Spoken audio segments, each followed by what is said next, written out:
Hello friends, welcome to our next video on the series of geology education. Today we will be talking about 8 pillars of a mine. A mine is not just found, a mine is made. There are 8 risks to be identified and to be addressed and to be de-risked before a mine can be made. Some of these risks are technical, but most of them are non-technical. In our today's video, we will understand what are these risks and what are the de-risking strategies. We would also discuss what is a mineral exploration business, which is also commonly called a junior mining business, and how this business operates, how this business gets financed, and how this business actually makes money. And this is probably one of the most profitable business that can be done. MPXG Exploration is a consulting group that supports junior mining industry in exploration.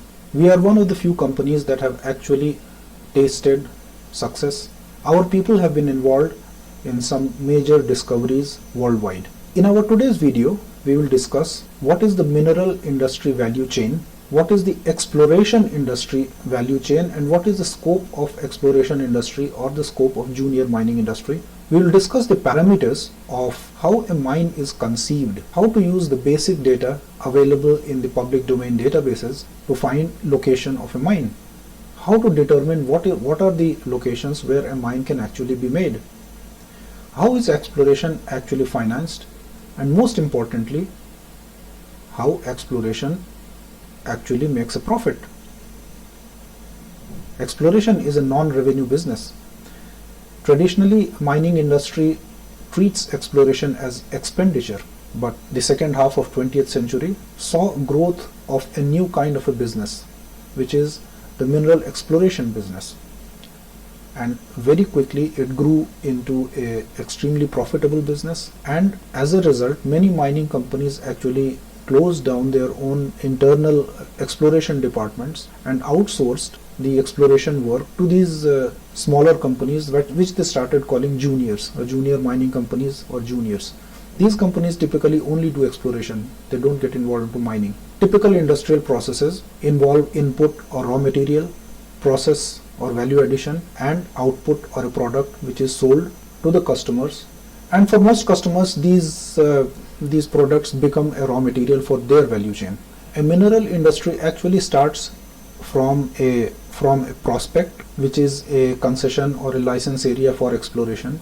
It progresses through exploration, feasibility, mining, processing, and then produces raw material for a mineral-based industry. Mineral-based industry could be something like a steel plant or a power generation unit, which uses the mineral output from a mine as a raw material to generate its products. Exploration value chain starts with an unproven tenement and keeps enhancing valuation to a fully de-risked mining concession with proven feasibility.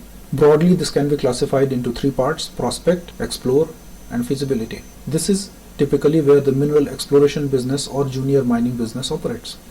As you can see, this entire value chain is a non-revenue value chain. For a mining industry, this can be treated as an expenditure. For an investment, this would be a value addition exercise. So essentially, the value of a fully de-risked mining concession is much higher than the value of an unproven tenement. So essentially, the junior mining business or junior exploration business operates in a value addition or a value creation business. It's a valuation business. It's not a revenue business. Junior exploration companies make profit by enhancing value of the mineral property. How the junior exploration companies work? They de-risk. An exploration property or a prospecting license may or may not be converted to a mine. The junior exploration companies identify the risks, de-risk those properties by doing studies, and end up with the feasibility report. These are the 8 pillars of the mine: resources, metallurgy, environment, community, market, finance, jurisdiction, and infrastructure. Weakness in any of these pillars would hinder the process of mine construction. There would be no mine if any of these risks have not been fully de-risked. So the exploration is not only finding resources but de-risking the entire value of the property. Or what I always advise my clients, the typical progression of the de-risking process moves from the generative stage to feasibility stage. The first three stages are typically to identify the resources, whether they are there or not, and the last, feasibility, addresses metallurgy and other non-technical matters. But I advise my clients always to do a little bit of effort on de-risking all these criteria, all the non-technical criteria during prospecting and evaluation stages itself. Not fully, but a little bit of work is essential in de-risking. Now, as the exploration progresses, the financial requirement progressively increases. A mining project or an exploration project gets financed through progressively increasing investment. As the project progresses, the explorers initially to raise funds from friends and family, then move to private equity, then larger investment funds, then stock market, and then by the time the projects get to a preliminary economic assessment or pre-feasibility stage, the major miners start noticing those projects and start taking equity in those projects. The tools for exploration companies to raise these finances are discounted valuation, private equity placements, share sales, warrants and options, joint ventures, pledging future production, forward selling, and acquiring and selling royalty rights. In a successful project, there could be windfall profits. These profits could be of 1,000% in a year. We can see some of these companies here making up to 700% profits in 1 year. It is the promise of such profits that helps these companies raise finance to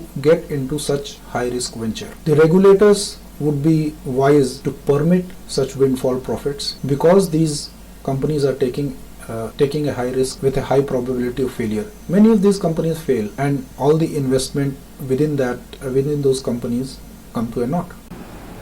So friends, that's in brief how companies or junior explorers operate, how they raise finance, how do they make profit. Most of these companies don't have a lot of money in their kitty. First step is they acquire projects, then do a little bit of base work, de-risk the properties slightly, then go out and raise money based on the work they have done, the success of the work they have done. And all the while, the initial owners, they keep diluting their equity.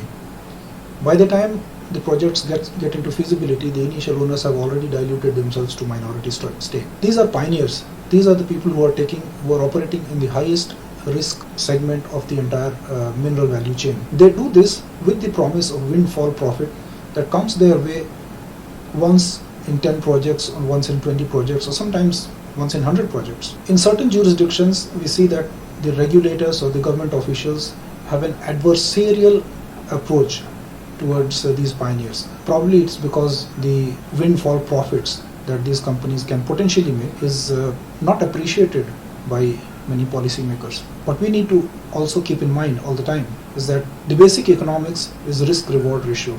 These people are operating in the highest risk end of the value chain and can only operate there with the promise of windfall profits. These pioneers also lay the foundation of the mineral value chain. They are the building blocks of heavy industries, and national security industries depend upon the specialty metals that are founded upon the success of these pioneers.